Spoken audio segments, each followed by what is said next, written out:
Os pecados relacionados à área sexual são um tema amplamente debatido em diversas tradições religiosas e filosóficas ao longo da história.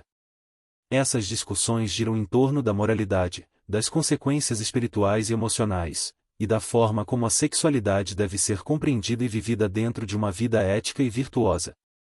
A perspectiva religiosa. Em muitas tradições religiosas, a sexualidade é vista como uma parte sagrada da existência humana, que deve ser expressa dentro de limites específicos.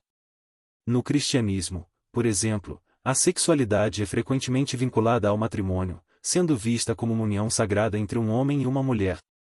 O sexo fora do casamento é considerado um pecado porque, segundo a doutrina cristã, vai contra o propósito divino da sexualidade, que é unir emocional e fisicamente o casal e possibilitar a procriação.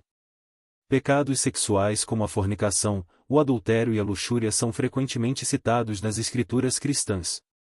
A fornicação, que é o ato sexual entre pessoas não casadas, é condenada porque desvaloriza o casamento e a união espiritual que ele representa.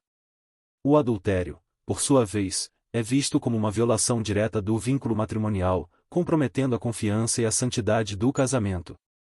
A luxúria é um desejo sexual desordenado e incontrolável, que pode levar a outros pecados e afastar a pessoa de uma vida centrada em valores espirituais. No islamismo, a sexualidade também é altamente regulamentada. O casamento é visto como a única relação dentro da qual a expressão sexual é permitida.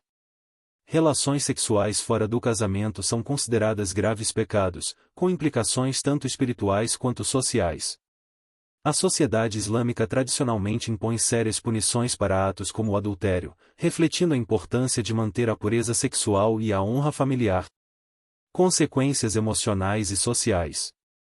Além das implicações religiosas, os pecados sexuais têm sido associados a consequências emocionais e sociais significativas.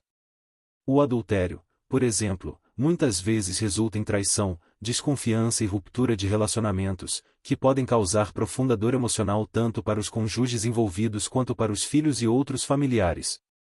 A luxúria descontrolada pode levar à obsessão, desvalorizando as conexões emocionais e reduzindo as pessoas a meros objetos de desejo. O vício em pornografia, um problema crescente na era digital, é frequentemente citado como um pecado sexual moderno.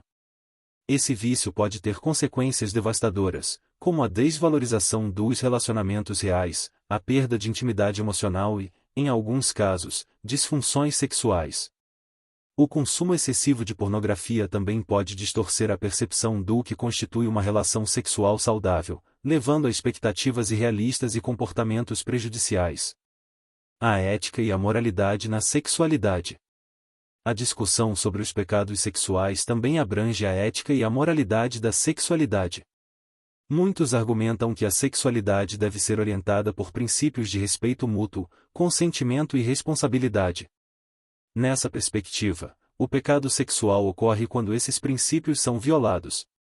O respeito mútuo implica reconhecer e valorizar a dignidade do outro, enquanto o consentimento significa que ambas as partes estão de acordo e cientes das implicações de seus atos.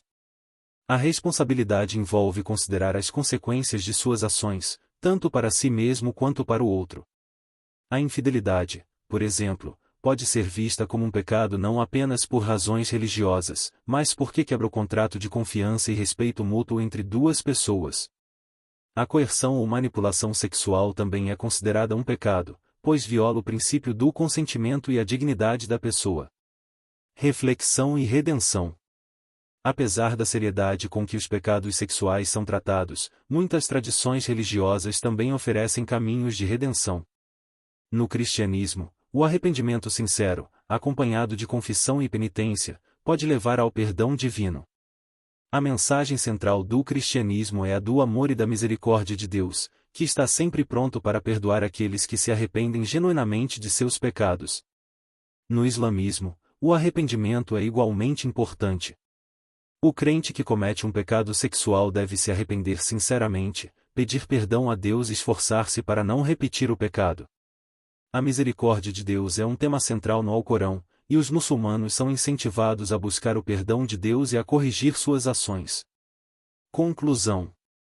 Os pecados sexuais são vistos sob diferentes lentes culturais, religiosas e éticas, mas uma constante é a busca por uma sexualidade que seja vivida de maneira responsável, respeitosa e dentro de certos limites morais.